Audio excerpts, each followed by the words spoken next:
Assalamualaikum warahmatullahi wabarakatuh. Perkenalkan, nama saya Ratna Puspitasari. Saya dari Prodi Pendidikan Ekonomi kelas malam dengan NIM 18721500039. Sebelumnya yang saya hormati Ibu Ayu Nurul Amalia Eskom MPD selaku dosen pengampu mata kuliah profesi keguruan. Di video kali ini saya akan menjelaskan materi dari RPP saya, yaitu kebutuhan manusia. Langsung saja kita ke materinya. Yang pertama ada pengertian kebutuhan manusia. Kebutuhan manusia beraneka ragam dan sifatnya tidak terbatas, baik kebutuhan secara fisik maupun secara rohani yang semuanya memerlukan pemenuhan. Akan tetapi keragaman kebutuhan manusia tersebut tidak semuanya dapat dipenuhi dengan alat pemuas kebutuhan yang ada. Untuk itulah manusia perlu menyusun skala prioritas kebutuhan yang harus dipenuhi agar tercapainya kemakmuran. Dari uraian di atas dapat diambil kesimpulan bahwa kebutuhan adalah keinginan manusia atas barang dan jasa yang beraneka ragam untuk dapat terpenuhi dengan alat atau sarana yang ada sehingga tercapainya kemakmuran. Kebutuhan manusia menurut sifatnya terbagi menjadi 4. Yang pertama ada kebutuhan menurut intensitasnya. Dilihat dari intensitasnya atau tingkat kepentingannya, kebutuhan manusia dapat dibedakan sebagai berikut. A. Ada kebutuhan primer yang artinya kebutuhan manusia yang mutlak harus dipenuhi terlebih dahulu, misalnya makanan, pakaian, dan perumahan.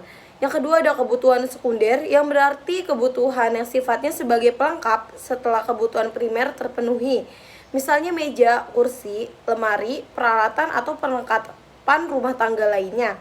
Dan yang ketiga ada kebutuhan tersier yang berarti kebutuhan terhadap barang-barang mewah. Kebutuhan tersier dipenuhi setelah terpenuhnya kebutuhan primer dan sekunder, misalnya rumah mewah dan pakaian hasil karya perancang luar negeri. Yang kedua ada kebutuhan menurut sifatnya. Menurut sifatnya kebutuhan dibedakan menjadi 2 macam, yaitu kebutuhan jasmani dan kebutuhan rohani. Yang pertama ada kebutuhan jasmani, yang berarti kebutuhan yang berupa barang dan jasa untuk memenuhi kebutuhan jasmani atau fisik manusia, misalnya makan, pakaian, dan olahraga. Yang ketiga ada kebutuhan rohani yang berarti kebutuhan manusia yang bersifat kejiwaan atau rohani, misalnya hiburan, agama, pendidikan, interaksi, keindahan, kenyamanan, dan keamanan. Dan yang ketiga ada kebutuhan menurut waktu pemenuhannya. Berdasarkan waktu pemenuhannya, kebutuhan dibedakan menjadi kebutuhan sekarang dan kebutuhan yang akan mendatang.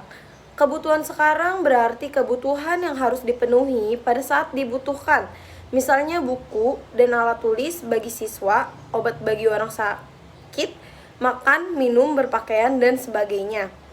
Kebutuhan mendatang berarti kebutuhan yang pemenuhannya dapat ditangguhkan, tetapi sekalipun demikian perlu dipersiapkan dari sekarang, misalnya tabungan dan payung sebelum musim penghujanan.